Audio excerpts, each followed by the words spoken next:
श्रीमद राजचंद्र पत्रांक 449 भाग 12 तारीख 13/9/2000 श्री देवचंद भाई।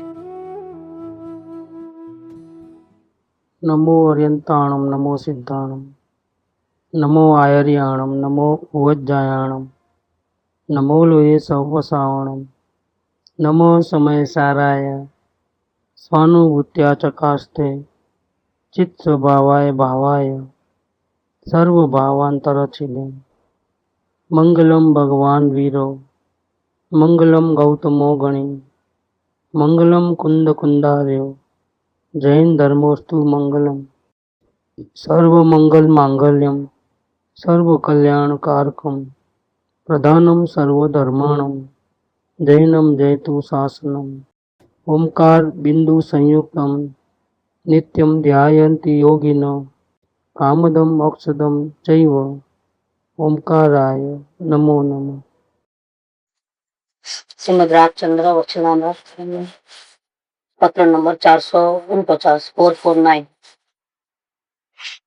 आज 12वां लेक्चर है इसके ऊपर। पाणुदेव ने खम्बात के कृष्णदास भाई को आत्म कल्याण करने के लिए मार्गदर्शन दिया है। हम आखिरी में कहते हैं यहाँ पर कि आजे आ आठमू पत्तू लखीए छे તે સૌ તમ સર્વ જિજ્ઞાસુ ભાઈઓને વારંવાર विचारवाने अर्थे लखाया है। बार बार जो लिखा है उसका बार बार विचार करना, और एक को नहीं सभी को ये काम आता है, सभी के लिए लागू होता है। चित्त एवा उड़े वाड़ू क्यारेक वर्ते छे, उतना समझाने का विकल्प लंबा लंबा चले। कभी कभी चित्त में ऐसी बातें आती है, बाकी आती नहीं है। आत्म कल्याण कैसे करना वो समझाना है किसी को भी, तो भी इतना लंबा नहीं लिखते हैं। और इसके पहले 231 के अंदर तो बात लिखी है शहबाज भाई को।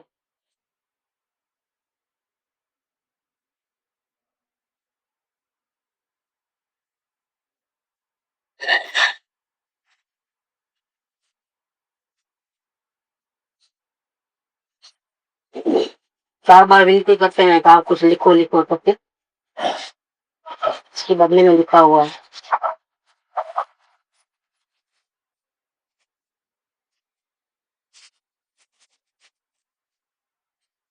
तो हमसे तो ये सब नहीं होगा। आपको जो भी शिकायत करना है कुदरत के साथ करो, हम भी उनके अधीन हैं। आप क्यों हमारे पे दया नहीं करते हो, ऐसा लिखा है। 230 नंबर है। एक पत्र મળ્યું કે જે પત્રમાં કેટલાક જીવને યોગ્યતા છે પણ માર્ગ બતાવનાર નથી વગેરે વિગત આપી છે। એ વિશે આગળ આપને ઘણું કરીને ઘૂંટ ઘૂંટ પણ ખુલાસો કરેલો છે, તથાપિ આપ વિશેષ વિશેષ પરમાર્થની ઉત્સુકતામય છો, જેથી તે ખુલાસો વિસ્મરણ થઈ જાય એમાં આશ્ચર્ય નથી। बार बार लिखा है कि मेरे उपाधिक कारण नहीं लिख पाता हूँ, या लिखने का याद नहीं आ रहा है, ऐसा भाव नहीं आते हैं, इसलिए बार बार लिखते हैं कि नहीं लिख सकता हूँ। ऊपर 227 में लिखा है તરતમાં કે નિયમિત વખતે પત્ર લખવાનું બની શકતું નથી, જે માટે ખેદ થાય તો પણ ભારતનું સમાધાન થવાને અર્થે સમાવા યોગ્ય છે। ऐसे बहुत से पत्र में लिखता है, फिर भी आप सुनते नहीं हो, बार बार लिखते हो कि कुछ बताओ कुछ बताओ। आत्मक भावना वाले बहुत से जीव हैं, उनको अगर आप नहीं बताओगे तो रास्ता कैसे मिलेगा। वही आपने स्मरण रहेगा लखूं छू के જ્યાં સુધી ઈશ્વર ઈચ્છા નથી ત્યાં સુધી અમારાથી કંઈ પણ થઈ શકનાર નથી। તણખલાના 2 કટકા કરવાની સત્તા પણ અમે ધરાવતા નથી। अधिक શું કહેવું, आप तो करुणामय છો, क्योंकि दूसरे जीवों की इतनी फिक्र करते हो ना, तो करुणा है तभी फिक्र करते हैं। सुभाष भाई, इसको समझाओ उसको समझाओ इसको समझाओ, ये जीव योग्यता वाला है, ये जीव आत्मार्थी है, उसको कुछ 2 शब्द बोलो। तो करुणामय तो आप वही इतनी फिक्र करते हो लोगों। आप तो करुणामय छो, तथापि हमारी करुणा विषय केम लग सकता न। हमारी भी तो हालत देखो, हमारी स्थिति ऐसी है कि एक किनके के 2 टुकड़े करने की भी ताकत हमारे पास नहीं। फिर आप हमारे पे जबरदस्ती क्यों करते हैं? અમારી કરુણા વિશે કેમ લક્ષ આપતા નથી અને ઈશ્વરને કેમ સમજાવતા નથી? आपको जो भी समझाना है तो वहां समझाओ ना। जिसके हाथ की हम कठपुतली है, ईश्वर माने कर्म, तुम्हारा भाग्य। जो फिल्म बन चुकी है वो हमारा भाग्य है, उसको समझाओ। हम क्या करें? हमारे को क्यों ताने बाने देते हो कि समझाने वाला कोई नहीं है? यहाँ लिखते हैं कि कभी कभी ऐसा हमारा चित्त चलता है, लंबा लंबा इतना सारा लिखा है 8 पत्ते। આજે તેઓ अनुक्रमे उदय થવાથી તે उदय प्रमाणे લખ્યું છે। आत्मा की इच्छा तो बिल्कुल नहीं, लिखने करने की, समझाने की, बोलने चालने की, कोई प्रवृत्ति करने की आत्मा की इच्छा नहीं। અમે સત્સંગની તથા નિવૃત્તિની કામના રાખીએ છીએ। अंदर में जो जितना भी उपयोग बाहर जाता है उसमें तो हमको सत्संग मिले ऐसा भावना रखते हैं, या निवृत्ति मिले ऐसी भावना रखते हैं। प्रवृत्ति रोकती नहीं है। कल अपनी बात चली थी कि प्रवृत्ति जो है, प्रवृत्ति में भी इनका कार्य चल रहा था, आत्म साधना बराबर चल रही थी। कि प्रवृत्ति के कारण रुकावट ऐसा नहीं है, निवृत्ति मिल जाएगा तो काम होगा, प्रवृत्ति में काम नहीं होगा, ऐसा इनका नहीं था। प्रवृत्ति में भी वो अपना आत्म आराधना बराबर चलते था। फिर भी सत्संग की और निवृत्ति की कामना रखते हैं। क्यों? कि साधना की वृद्धि के लिए। प्रवृत्ति में भी साधना चल रही है, लेकिन साधना की वृद्धि विकास करने के लिए सत्संग चाहिए। हमको भी निवृत्ति चाहिए। साधना करने के लिए नहीं, साधना के विकास के लिए। उनको निवृत्ति क्यों चाहिए? उनको सत्संग क्यों चाहिए?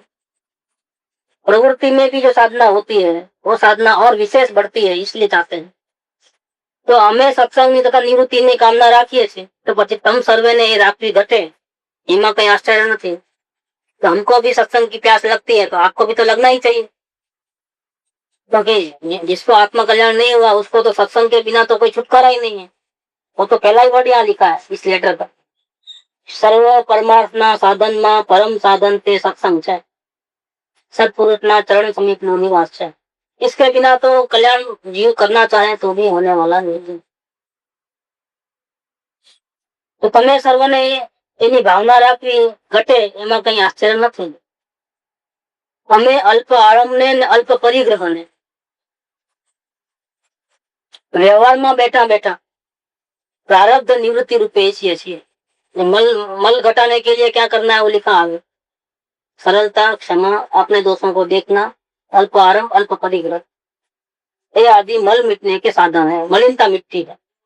तो यहाँ भी ये बात कहते हैं कि हम अल्प आरंभ को और अल्प परिग्रह को व्यवहार करते करते प्रारब्ध निवृत्ति रूपे ईच्छिए છીએ। हम ये चाहते हैं कि इतनी ही प्रवृत्ति हमसे न हो तो अच्छा है, और जो करनी पड़ती है वो तो हमारी इच्छा से विरुद्ध है, चाहते नहीं है करना। कोई भी प्रवृत्ति करना मन वचन काया की चाहते नहीं है, लेकिन पूर्व कर्म के कारण लाचार है। कॉन्ट्रैक्ट हो चुका है, कॉन्ट्रैक्ट पूरे हो चुके हैं। 415 में है कैसे कॉन्ट्रैक्ट किया है, 415 में लिखा उन्होंने, सुभाष भाई अपनी हालत। કોઈ પણ જાતના અમારા આત્મિક બંધનને લઈને અમે સંસારમાં રહ્યા નથી। हमारी जो मन वचन काया की प्रवृत्ति हो रही है वो हमारा आत्मा तो बिल्कुल भिन्न होना चाहता है। हमारे आत्मा की तो अंश मात्र भी रुचि नहीं है, आत्मिक बंधन नहीं है हमारे। स्त्री जे છે તેનાથી પૂર્વે બંધાયેલું ભોગ કર્મ નિવૃત્ત કરવું છે। कॉन्ट्रैक्ट कर लिया है तो भोगना है, तो निवृत्त करना है, कॉन्ट्रैक्ट पूरा करना है। कुटुंब છે તેનું પૂર્વેનું કરેલું કરજ આપી નિવૃત્ત થવા અર્થે રહ્યા છે। परिवार में भी हमारी स्थिति है, आत्मा नहीं है लेकिन स्थिति है हमारी आत्मा तो परिवार में रहना भी नहीं चाहता है। हमको किसी की जरूरत नहीं है, किसी के आधार की जरूरत नहीं है, लेकिन भूतकाल में कॉन्ट्रैक्ट करके आए हैं, रहना पड़ रहा है। तो कॉन्ट्रैक्ट खत्म करने के लिए, कर्जा पूरा करने के लिए, चुकाने के लिए रहते हैं। રેવાશંકર છે તેનું અમારા પ્રત્યે જે કઈ માંગણું છે તે આપવાને રહ્યા છે। રેવાશંકર इसका पार्टनर पार्टनरशिप में तो उसको कृपालु से कुछ लेना होगा, इनकी सेवा लेनी होगी, इनकी बुद्धि का भी प्रयोग करना होगा। उनके पास तो पैसा है, अकेले पैसे से वृद्धि नहीं होती है, पर पैसे का सही इस्तेमाल करना भी आना चाहिए। तो वो तो कृपा वाले के पास। तो जो भी भाग देते हैं, लेकिन वो तो मेहनत का है। ये बुद्धि की जो चलाते हैं, जो उनको भी फायदा होता है, पूरा बोझा उना उठाते हैं बिजनेस का। तो बोले रेवा शंकर को भी कुछ हमारे पास से मांगना होगा, तो हम उसके लिए रहते हैं। તે સિવાયના જે કઈ પ્રસંગ છે તે એની અંદર સમાઈ જાય છે। इसके अलावा और भी जितने भी लोगों का कॉन्ट्रैक्ट है इसके अंदर आए। तन्ने अर्थे, धन्य अर्थे, भोगने अर्थे, सुखने अर्थे के स्वार्थने अर्थे કે કોઈ જાતના આત્મિક બંધનથી અમે સંસારમાં રહ્યા નથી। शरीर अच्छा रहे, कोई काम नहीं करेंगे तो खाना नहीं मिलेगा तो भूखे मर जाएंगे, जिंदा कैसे रहेंगे कि नहीं, हमको शरीर की कोई फिक्र नहीं है। धन भी नहीं चाहिए, क्योंकि पैसा है तो कुछ भी सामान ला सकते हैं, परिग्रह बता सकते हैं, टीवी वगैरह जो भी, या चप्पल खरीदना है तो भी पैसा चाहिए, और वस्त्र पहनना है तो भी पैसा चाहिए, 2 टाइम की रोटी भी चाहिए तो बिना पैसे से तो मिलती नहीं है। तो वो धन भी नहीं चाहिए, न तन के लिए न धन के लिए, न भोग करने के लिए। मिल रहा है तो भोगो 5 इंद्रियों का सुख, इन्हें हमको भोगना भी नहीं है। सुख के लिए, सुख के लिए संसार में नहीं रहे, क्योंकि संसार में सुख मिलने वाला ही कहाँ है। इंद्र नरेंद्र को भी संसार में सुख नहीं मिलता है, तो वो भी नहीं है। किसी प्रकार का स्वार्थ भी नहीं, और अन्य प्रकार का जीव को आत्मा की रुचि से बढ़कर के संसार में कोई रुचि हो गए, ऐसा भी आत्मिक बंधन भी नहीं है। तन के लिए, धन के लिए, भोग के लिए, सुख के लिए, स्वार्थ के लिए, या किसी और किस्म का आत्मिक बंधन से हम इस संसार में नहीं रहते हैं। आओ जो अंतरंग नो भेद, ऐसा जो कृपादेव की अंतर बताया, बाहर में प्रवृत्ति, अंदर में निवृत्ति। बाहर में किसी के संग में, अंदर से देखा जाए तो किसी का कांटेक्ट नहीं है, किसी के प्रति मोह नहीं है, न स्त्री के ऊपर है, न रेवा शंकर के ऊपर है, न कुटुंब परिवार के ऊपर है, न शरीर के ऊपर है, किसी से लेना देना नहीं, कुछ नहीं है। क्योंकि जानने देखने वाले हैं, जानने देखने वाले शरीर से लेकर के सारे जड़ चेतन पदार्थों से अपने को भिन्न समझते हैं, कोई लेना देना नहीं है। आवो जे अंतरंग नो भेद, अंतर की जो ऐसी दशा है अद्भुत, तो जे जीव ने निकटपणे मोक्ष वर्ततो न होए ते जीव केम समझी सके? क्यों नहीं समझ सकते ज्ञानी की ऐसी अंतर दशा को? तो उसमें भी कंडीशन है, जिसका जल्दी मोक्ष होने वाला है वही समझेगा, जिसको अभी भटकना बाकी है उसको बहुत समझाने पर भी नहीं समझेगा। क्योंकि वो अंदर की दशा है, बाहर तो दिखती नहीं। क्रोधादि भाव या पूजा भक्ति के भाव तो बाहर दिखते हैं, अंदर में क्या चल रहा है तो कौन देखे? फिर भी दिखाई देगा किसको? जिसको अल्पकाल में आत्मज्ञान होने वाला है, मोक्ष निकट में है, वो समझ सकता है, क्योंकि उसको आत्म कल्याण की भावना होती है, इसलिए ज्ञान भी निर्मल हुआ है। तो मुमुक्षु के नेत्र महात्मा को पहचाने। दुख ना भयથી પણ સંસારમાં રહેવું રાખ્યું છે એમ નથી, मान अपमान तो कोई भेद છે તે નિવૃત્ત થઈ ગયો છે। ऐसी उनके अंदर की दशा है। यहाँ ये बात कहते हैं कि प्रवृत्ति में बैठा बैठा, व्यवहार में बैठा बैठा पण हमें अल्प आरंभ ने अल्प परिग्रह ने निवृत्ति रूपे ईच्छीए छे। क्योंकि अगर ज्यादा आरंभ किया, व्यापार धंधा उठा पटक की, तो बाहर में शायद पैसा बढ़ेगा, इज्जत आबरू बढ़ेगी, धन दौलत बढ़ेगा, परिग्रह बढ़ेगा, क्या 4 लोगों में नाम देंगे कि हमारे कुटुंब को अच्छा पाल रहा है। ऐसा इस दुनिया के थोड़े से नाम सम्मान के लिए, मान सम्मान, इज्जत आबरू के लिए, परिग्रह के लिए, जो भी हम आरंभ परिग्रह में रह करके कर्म बांधेंगे, पोटले बांधेंगे, वो कोई भोगने को आने वाला नहीं है। भोगना तो हमको अकेले को है, इसीलिए नहीं चाहिए हमको तो आरंभ परिग्रह चाहिए नहीं। ये ज्ञान कमजोर हुआ है अपना, इसका एक ही कारण है, आरंभ परिग्रह में फंसा हुआ है जीव को अपने आत्मा कल्याण करने के लिए वक्त भी नहीं मिलता है, सोचने का वक्त नहीं है। 24 घंटा पाप के पोटले, पुण्य पाप के भाव चालू चालू चालू, इतने बांध रहा है कि वो भोगने में तो पसीना निकल जाएगा। 84 लाख योनि पड़ी है, वहां से ही आया है, वापिस वहां जाने का है। अगर नहीं संभला तो यही हाल होने वाला है। तो जिनका मोक्ष निश्चित है, इनका तो मोक्ष निश्चित है, फिर भी चाहते क्या है? हमें तो समय हो चुका है तो मोक्ष निश्चित है, फिर भी क्या बोलते हैं?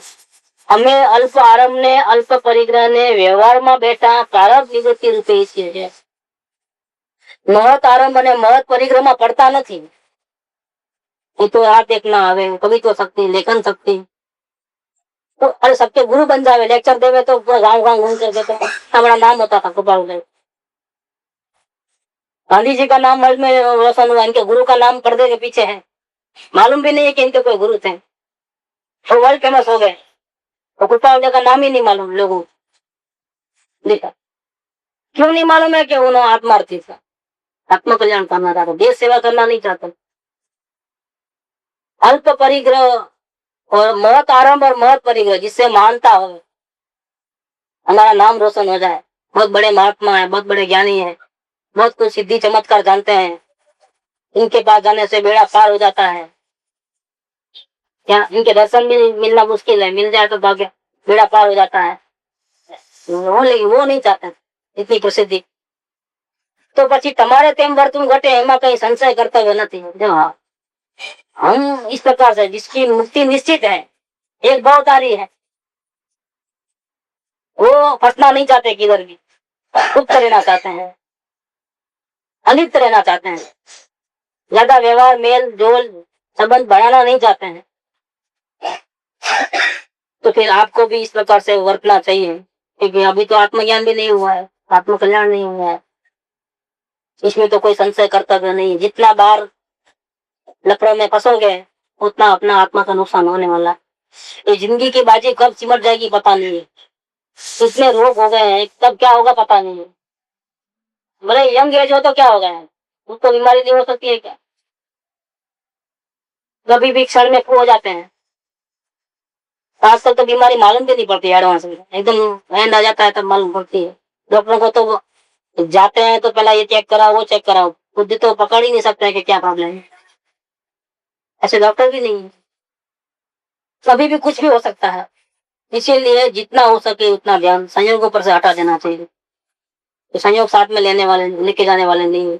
ये नहीं समझना कि 60 साल की उम्र तो है हमारे, ऐसा नहीं समझना। 20-25 साल में, 30-40 साल में, 50-60 साल में भी कभी भी निकल जाता है दिन। मौत कभी भी आने वाली है। रोगाणी जी को तो बार बार ख्याल आ रहा उस बारे में। द्रव्य दृष्टि प्रकाश में तीसरे हिस्से में तो बिल्कुल तैयार रहने को बोला है, कभी भी कुछ भी हो सकता है। साधना द्रव्य दृष्टि की ऐसी करो कि अभी हमरा जाए तो भी हम तैयार हैं, बिल्कुल हमको डर नहीं है किसी बात का। ऐसी साधना होनी चाहिए। पल पल में अभी से करोगे तो अनहोनी घटना घटेगी, कभी जल्दी जाना पड़ेगा, ऐसा प्रसंग आ जाएगा, भयंकर रोग आ जाएगा, कुछ भी होगा तो परिणाम खराब नहीं होगा। अभी से ही संसार की रुचि खत्म कर देना। ऐसा डर क्यों नहीं लगता? हाँ, ऐसा डर क्यों डर नहीं लगता है क्योंकि बेफिक्र रहता है, संयोगों के मुंह में इतना फंसा है तो उसको डर नहीं लगता है। तो ये जीवन जो अपना है, उनका आयुष्य के तो जड़ना तरंग, ये अपना जो मनुष्य भाव है उसकी कोई फिक्स आयुष्य नहीं है। नरक की आयुष्य फिक्स है, स्वर्ग में आयुष्य फिक्स है, भोग भूमि की आयुष्य फिक्स है, एक मनुष्य भाव की आयुष्य फिक्स नहीं है।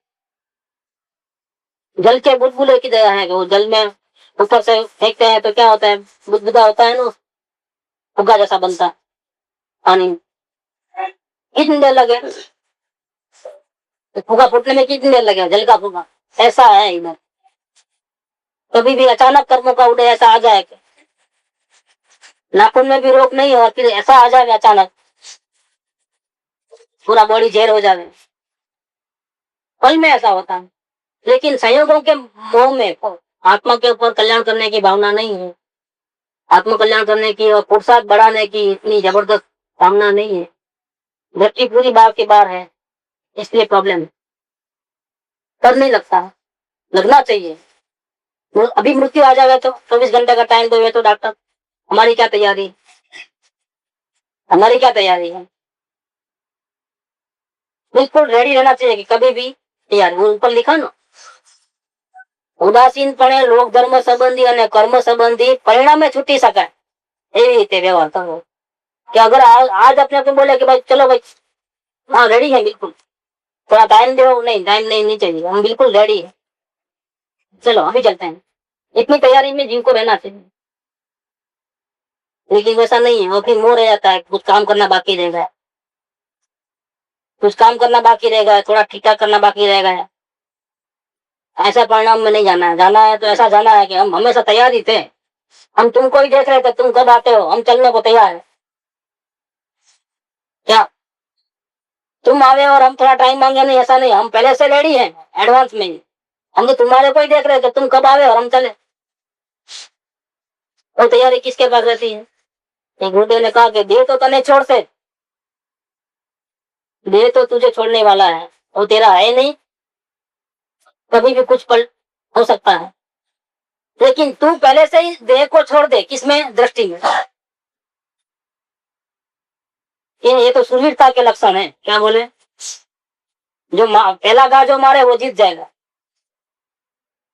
ये बेफिक्र रहेगा और मृत्यु आ जाएगी तो ये हार जाएगा। लेकिन ये पहले से एडवांस में तैयार है, अल्लाह लेके ही बैठा है कि अब आओ, तो इसकी जीत है। जो जीता वो सिकंदर। यहाँ दृष्टि के खेल है, तो देह तुझे छोड़े इसके पहले तू ही दृष्टि में से देह को हटा दे, देह की बुद्धि को हटा दे। कैसे हटाना? कि जीने की आशा नहीं और मरने की इच्छा नहीं, ऐसा रहना चाहिए। जीवन मरण सब इक्वल है, जीवित के मरणे नहीं न्यूना देखता, भव मोक्ष से शुद्ध करते समभाव, ऐसा रहना चाहिए। जीवन क्या मरण क्या, हमारे लिए एक, हम तो त्रिकाली है, कभी हमारा जन्म नहीं है, कभी मरण नहीं है, तो डरना किस बात? तो कृपा देव शुरू से ही देखो, महत आरंभ અને महत परिक्रमा पड़ता नहीं, बिल्कुल रेडी है। ऐसा जीव हमेशा रेडी है, तो कभी भी कुछ होवे तो हम तो बिल्कुल तैयार है। हमारा है क्या? जिसके पास है वो संभालना है ही नहीं तो क्या संभालोगे? संभालना भी नहीं। महत आरंभ અને महत परिक्रमा પડતા નથી, તો પછી તમારે તેમ વર્તું ઘટે એમાં કઈ સંશય કર્તવ્ય નથી। અત્યારે સમાગમ થવાના જોગનો નિયમિત વખત લખી શકાય એમ સૂચતું નથી। आपने जो सत्संग के बारे में लिखा है, कॉन्टेक्ट के बारे में, तो कब होगा वो निश्चित नहीं कह सकता है, टाइम फिक्स अभी से नहीं कर सकता है। इस विनंती करके ये पत्र पूरा किया है। यहाँ पर बहुत सुंदर बातें आई। अनादि के 3 मूल दोष होता है, मल विक्षेप अज्ञान, प्रवृत्ति कैसे करना वो बताया, और 3 नई गलती जो करता है, लोक संज्ञा, ओक संज्ञा और असत्संग। असत्संग तो 24 घंटा है हमारा, सत्संग 1 घंटा और 23 घंटा असत्संग है। तो बढ़ाना चाहिए लेकिन बढ़ता नहीं। रुचि पूर्वक अगर आत्म भावना से सत्संग करेंगे तो प्रवृत्ति में बैठे बैठे भी अगर आपको सत्संग की विचार बार बार आएंगे, चिंतन चलेगा, तो वो हमारे लिए सत्संग के बराबर हो। तो असत्संग और लोक संज्ञा, लोगों की नजर में जो बढ़िया बढ़िया है, क्या है? लोक संज्ञा और लोक संज्ञा, ये दोनों भी खतरा है। और उपाय में ये बताया कि जीव को, जिसको आत्म कल्याण हो चुका है, आत्मज्ञान प्राप्त है, उसके मुख से विधि सीख लेनी चाहिए आत्म कल्याण करनी। वो सबसे पहला उपाय है। एक दोष निकालना है और उपाय करना है। एक परहेजी है और एक दवाई है। परहेजी क्या है? ये दोष मिटाना परहेजी है। अपने दोषों को देखना, सरलता, क्षमा, अपने दोष को देखना, अल्प आरंभ, अल्प परिग्रह। दिन रात 24 घंटा कुटुंब परिवार धन दौलत के पीछे पड़े हैं, सबसे बड़ा दोष है। क्या हासिल होने वाला है, क्या मिलने वाला है, तो इतनी उम्मीद नहीं है। लेकिन डर दूसरा रहता है कि अगर इसमें इन्वॉल्व नहीं होंगे तो जो है वो उससे भी हमारी स्थिति और बिगड़ जाएगी। क्या हमारी स्थिति बिगड़ न जावे इसलिए हमको करना पड़ता है, बिजनेस करना पड़ता है, ध्यान देना पड़ता है। स्थिति बिगड़ जाएगी और दुकान नहीं जाएंगे तो क्या होगा? हमारी हालत खराब हो जाएगी। हर महीने इतना खर्चा है, इतना प्रॉब्लम है, क्या करेंगे? देखो, स्थिति नहीं बिगड़े, स्थिति संभाले, इसके लिए निरंतर और बैल के भांति काम काज करते ही रहता है। गाची का बैल होता है, घूमते रहता है। कितना आगे निकल गया वो, इतना अपने आप को संभाल लिया, तो नहीं संभालने का उल्टा नुकसान हो रहा है। हम स्थिति नहीं बिगड़े इसलिए हम प्रयत्न करते हैं, व्यापार धंधा नौकरी चाकरी परिग्रह बसाना करना, क्यों? बाहर की सुविधा क्यों? स्थिति खराब न हो गए, स्थिति सुधारने के लिए। वास्तव में ये सारे जितने ही प्रयत्न है सब क्या हो रहा है? स्थिति को सुधारने के जो प्रयत्न है उसमें हमारी आत्मा की स्थिति बिगड़ जाती है। हम कोई मनुष्य थोड़े हैं कि भी हमको सुविधा चाहिए, हम तो आत्मा है। मनुष्य की सुविधा को बढ़ाने के लिए जो आराम परिग्रह प्रपंच करते हैं दिन रात, और जिंदगी जिस प्रकार से कटती है, उसमें आत्मा का क्या फायदा होता है? उसमें आत्मा का क्या फायदा है? संयोग में शायद पूर्व का पुण्य होगा तो सुधारा होगा, परिग्रह बढ़ेगा, धन दौलत इज्जत आबरू धन मकान जायदाद सब बढ़ेगा। आत्मा को क्या फायदा है इसका?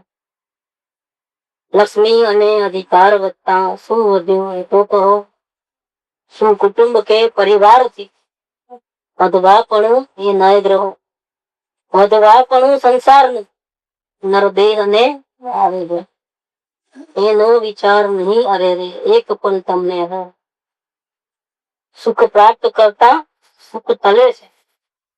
ये जो बाहर का परिग्रह बसाने में, प्रवृत्ति को बढ़ाने में, अपनी स्थिति और न बिगड़ जाए उसके लिए प्रपंच करने में, सुख प्राप्त करता आत्मिक सुख तलता है, सुख तड़े છે। लेस ए लक्ष्य लहो क्षण क्षण भयंकर भाव मरणे हाँ ओ राजी। हरेक की जो प्रवृत्ति है, हरेक की वो आत्मघाती प्रवृत्ति है। प्रॉफिट ज्यादा हो गए, नाम थाम ज्यादा बढ़े, परिग्रह सुविधा ज्यादा हो गई, परिग्रह की कहीं भी जाना है तो अपने ओन गाड़ी हो, ऑटो के लिए ठहरना नहीं पड़े। इधर भी इतनी सब सुविधा लेकर के क्या करोगे? उसको संभालने में, उसको ठीक ठाक रखने में मेंटल में कितना तकलीफ होता है, मानसिक कितना तकलीफ है, कितने करंट के पोटले बांध रहे हैं, वो नहीं छूटता है जीवन। तो जीवन जिस प्रकार से जाता है वो अच्छा नहीं है जीवन, इसमें आत्मा का एकांत नुकसान है। इसीलिए प्रवृत्ति को कम करना, इसके लिए बहुत लिखा है उन्होंने। मान मान आजीविका पर तू मर जाता। मान मान मतलब क्या? 2 टाइम की रोटी भी रोज न मिले, कभी एक टाइम में गुजारा करना पड़े, इतना मिलता है तो भी मुमुक्षु जीव को आगे कोई भी प्रवृत्ति बढ़ाना नहीं चाहिए, बस संतोष लेने लगा। ये छोटी सी जिंदगानी गुरुदेव के वचन, क्षण जीवन ने ममता नो पार नहीं। क्या क्या है? सेकंडों का जीवन है, ये कोई जीवन है क्या? तो प्लानिंग कर सके ऐसा टाइम कहाँ है? अगर हमारा 200 साल का जीवन है तो हम प्लानिंग करेंगे, अभी हम 40 साल में हैं तो अभी तो 160 ईयर्स हमारे हाथ में कोई टाइम है, ऐसा कहाँ है हमारे पास? क्षण जीवन ने ममता नो पार नहीं। कितनी ममता है? मेरा पन्ना ममता, अपनापन संयोगों के साथ, जो भी आगे पीछे हो गए तो नहीं चलेंगे, बिल्कुल सब ठीक ठाक चाहिए। देखो तो सब जीव को नुकसान करता है, जीव को फायदा नहीं है बिल्कुल जरा भी।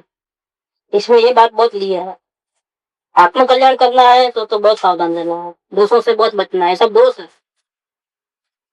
बाह्य दृष्टि, बाहर में से सुख आता है ऐसा करके मान के इन प्रवृत्ति से छुटकारा ही नहीं मिले, चलते पूरा जीवन चले जाए। हर एक जन अपने अपनी जिंदगी को देखो, जितनी उम्र है उतने टाइम में हमारा आत्मा के लिए हमने क्या क्या किया है, शरीर के लिए, संयोग के लिए, धन दौलत हासिल करने के लिए, परिग्रह की सुविधा के लिए, रक्षा करने के लिए हमने बहुत कुछ किया है। इसमें बहुत सारे तो प्रपंच करके ही आया है। लक्ष्मी ज्यादातर तो शास्त्र में ऐसा लक्षण बताया है कि जो लक्ष्मी आती है वो सज्जन पुरुषों को भी प्राप्त करके ही आती है। क्या? सज्जन पुरुष, इसको बिना हक का नहीं चाहिए किसी का भी, मेहनत की कमाई चाहिए, उसको भी पाप करके ही लक्ष्मी आती, तो समझ लो कि पाप करके ही आती। और मोह रहता है, इतना मोह रहता है, लगाव रहता है, मेरा तेरा एक ही घर में रहता है, मेरे चप्पल उसकी चप्पल, मेरा कर उसका कर, गलती से भी पहन लिया, देखो कैसा होता है। तो इतना ममत्व परिग्रह था, जबकि रसकण भी अपना नहीं है। ये शरीर जो दिन भर साथ में रहता है उसका एक रोम भी अपना नहीं है, अपने कंट्रोल में नहीं है। कभी भी बिगड़ सकता है, कभी भी बीमार पड़ सकता है। चलती नहीं है चलाने का प्रयत्न दिन रात। तो वस्तु स्वरूप का जो नियम है, वस्तु स्वभाव है, धर्म माने क्या, वस्तु स्वभाव धर्म। वस्तु का जो स्वरूप है वो धर्म है। धर्म की ऐसी परिभाषा की हुई है। जैसा जड़ चेतन पदार्थों का जो स्वभाव है, इसको सही ढंग से समझ लेना तो धर्म माने शांति प्राप्त होती है। जैसा पदार्थों का स्वरूप है, शरीर का स्वभाव कैसा है हमको मालूम है, तो इसके भरोसे पर नहीं रहना, उससे प्रेम नहीं करना। समझोगे तो प्रेम नहीं करो, नहीं समझोगे तो प्रेम है। अभी सब प्रेम है इसका मतलब क्या हुआ कि अभी हमको समझ में नहीं आया कि हमारा भिन्न है। भिन्न है तो प्रेम नहीं रहेगा, रहना होगा साथ में लेकिन प्रेम नहीं रहेगा। प्रेम नहीं रहेगा तो न राग होगा, अच्छा रहेगा तो राग भी नहीं है, बिगड़ जाएगा तो भेद भी नहीं होगा। दवाई भी अगर ले जाए तो अच्छा हो जाऊं ऐसे ऐसे उसका भाव ही नहीं होता है। ऐसा भाव नहीं होता कि जल्दी अच्छा हो जाए और बिगड़े ऐसा ही भाव नहीं, जल्दी अच्छा हो जाए वैसा ही भाव नहीं, दोनों भाव निकल जाते। दवा भी लेता है तो निष्ठुर भाव से लेता है, तो ठीक है लेते हैं, बाकी कोई आसक्ति नहीं। आसक्ति से दवा ले और ऐसे ही दवा लो तो बहुत फर्क पड़ता है। ऐसे निर्लेप करते रहना होता है। जैसे आत्मा प्रिय ज्ञानी पुरुष है, वो संसार की हर प्रवृत्ति करते हैं, वो भी निर्लेप रहते हैं। जैसे पिता दो रहते हैं, बिजनेस करते भी अल्प आरंभ अल्प परिग्रह को।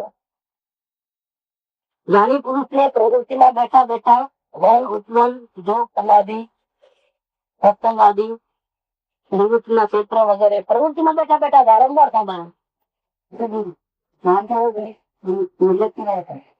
प्रैक्टिस नहीं करते हो, सिर्फ भावना में बात सुनते हैं तो हमको भी लगता है कि हम भी ऐसे बन जाएंगे, पिताजी ऐसे बन जाएंगे, अच्छा लगता है क्योंकि इसमें आत्मा का हित है।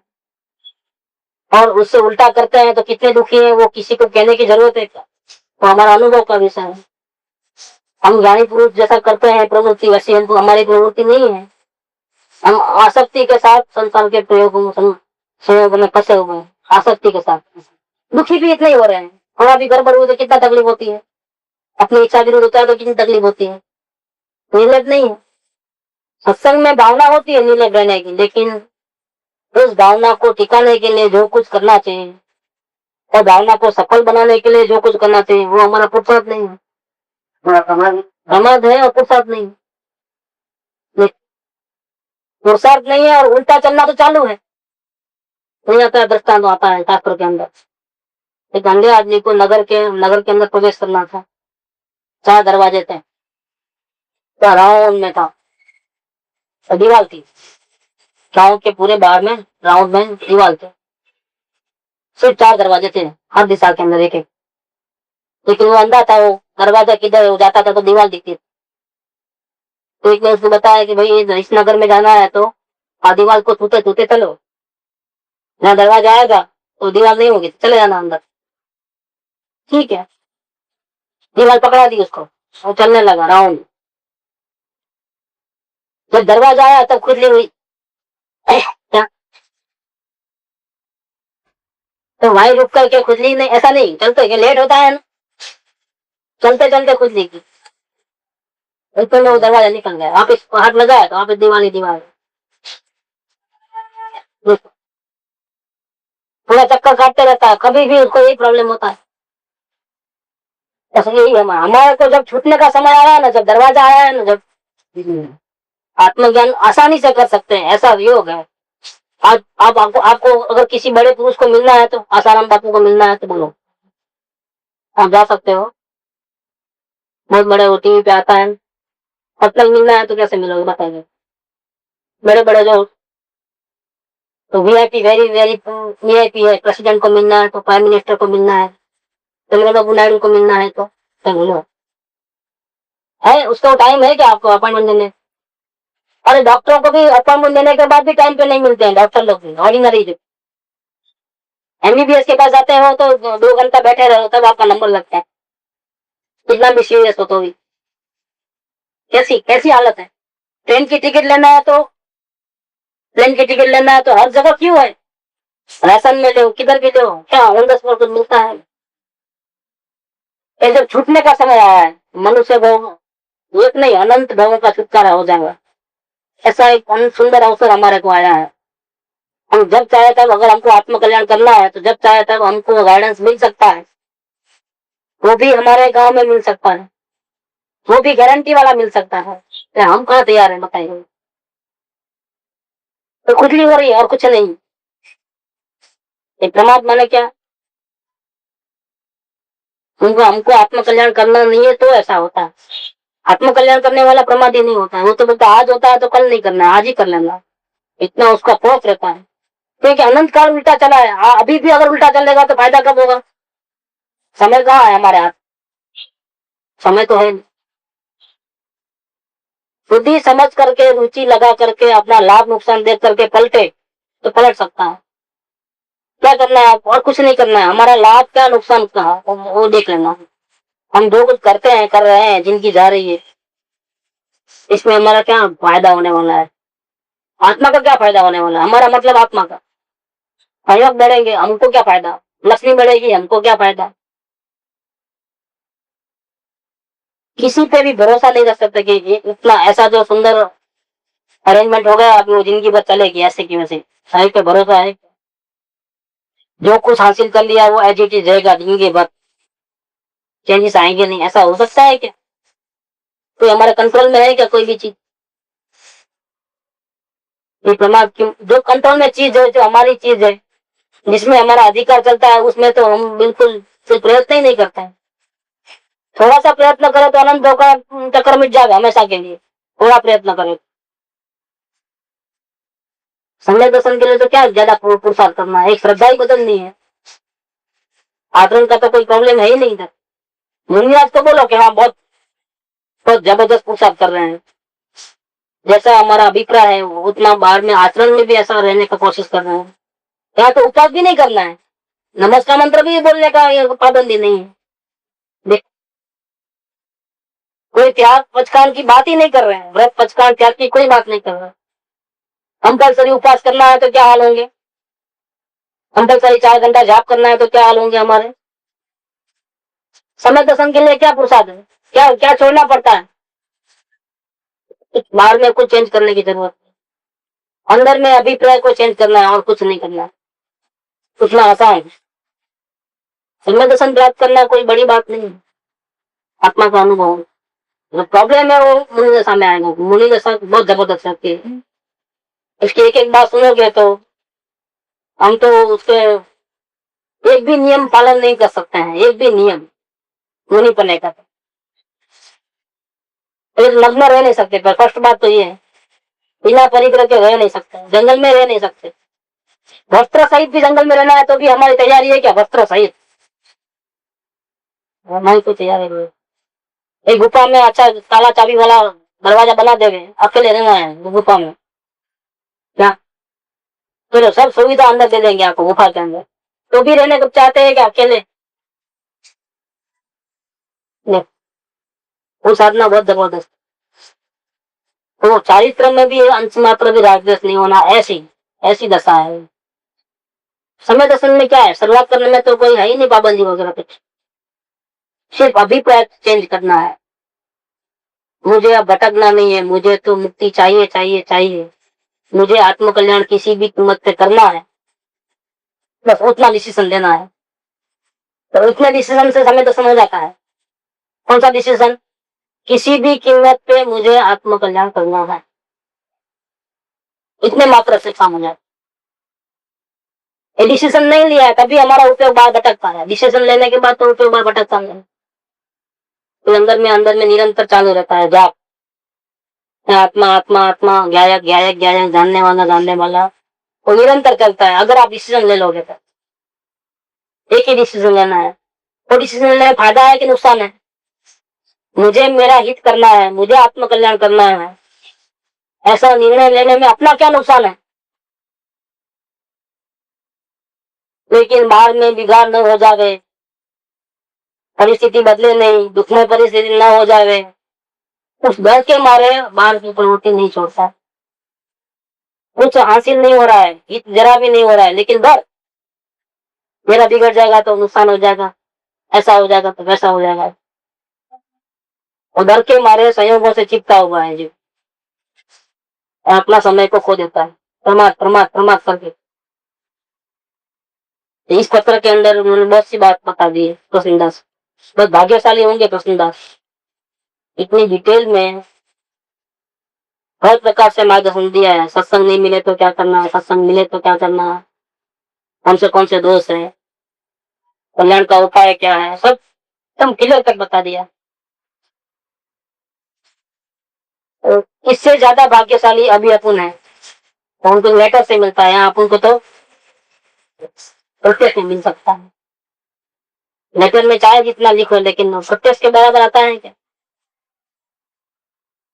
इसीलिए कोई भरोसा नहीं है जिंदगी का। बहुत ध्यान दे करके एक आत्म कल्याण की सच्ची भावना में आ जाए जीव तो कल्याण हो जाए। इतना आसान धर्म है, तो पापड़ थोड़े बेलना है ज्यादा कुछ, अभिप्राय ही चेंज करना। अभी भले ही बाप के घर में रहना, शादी नहीं हुए तब तक, लेकिन अभिप्राय चेंज करोगे। अब दूसरा नहीं देखना है, यही मेरा घर, यही मेरे ससुर, यही मेरा घर। तो सगाई होते ही कैसा हो जाता है, फिक्स। ऐसा मुझे किसी भी कीमत पे आत्म कल्याण ही करना है, ऐसी भावना तो होनी चाहिए। इसके बिना तो आत्मा के दर्शन होने वाले नहीं। कुछ तो करना पड़ेगा। जो ऐसा निश्चय करता है, फिक्स कर लेता है, उसको संयोग ऊपर से दृष्टि अपने आप हट जाती है और आत्मा की रुचि अपने आप हो जाती है। तो जिसको आत्मा की रुचि होती है उसको आत्मा के दर्शन 6 महीने के अंदर हो जाता है। अब वो 6 महीने से ज्यादा पियर में रहेगा नहीं, 6 महीने में शादी हो जाएगी। ऐसा वो काम शुरू, नया घर बस जाएगा। और सुख का घर है तो सुख का रास्ता है।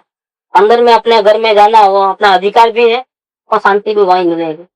बाहर भटकने से कोई आराम देने वाला नहीं है, विश्राम देने वाला नहीं है। घर से बाहर निकलो तो लॉज कितनी भी अच्छी 5 स्टार क्यों ना हो, अपना घर है।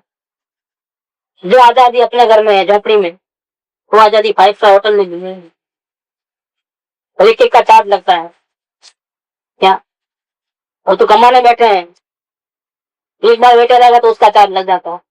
नहीं, बीमार है, दर्दी, तो डॉक्टर को देखता है, देखने का पैसा, अभी हाथ नहीं लगाओ, देखने का पैसा विजिट दिया ना, 200 रुपये, 150 रुपये विजिट देने का पैसा है। ऐसा यहाँ पर तो वेटर को बुलाओ, ये काम है, उधर है, फोन कॉल करो तो उसका पैसा है। वो भी 1 रुपये वाला नहीं फोन दो, वहां तो ज्यादा पैसा लेते हैं। एक फोन करना तो 1 का 10 गुना भाव लगता है। लोकल कॉल भी करना है, सर्विस दे रहे हैं ना। चाय का कप बाहर 3 रुपए मिलता है तो वहां 15 से कम नहीं होता है। अपना घर है, शांति वहां है, आराम वहां है। अपने घर में हम आसानी से जा सकते हैं, जन्म मरण के चक्कर मिटा सकते हैं। भविष्य में कभी भी दुख नहीं आएगा, आएगा तो हमारे पास इतनी ताकत होगी तो हमको जरा भी तकलीफ नहीं हो। सुख में और दुख में, कहीं भी, वन में या जंगल में या राजभवन में, कहीं भी हो, हमको कोई तकलीफ नहीं होगी। ऐसा सम्यक दर्शन माने आत्मा का अनुभव हमको अभी कम से कम प्रयास में, कम से कम मेहनत में हो सकता है। सबसे बड़ा प्रॉब्लम तो यह है कि आत्मज्ञानी मिलना चाहिए ना, तो उपाय में क्या बताया? कहाँ ढूंढोगे? सारी दुनिया में कहाँ ढूंढने जाओगे? जहाँ आत्म कल्याण करना है वो विचार ही नहीं आता है। वो विचार आना, दृढ़ता से आना, फिर ढूंढने को निकलना, तो कितना टाइम लगता है? किसको पूछोगे जाकर? वो अपना आत्मा जवाब देती है, ठिकाना यही है। तो देर किस बात की? निश्चय की देरी है। निश्चय करे तो अभी कहाँ भी हो सकता है। प्रमाद करने से तो अपना ही नुकसान है। एक एक समय जाएगा तो अपना नुकसान बढ़ रहा है, ये समझ के चलना है। तो यहाँ ये पत्र पूरा करते हैं, कल से दूसरा भी विषय में।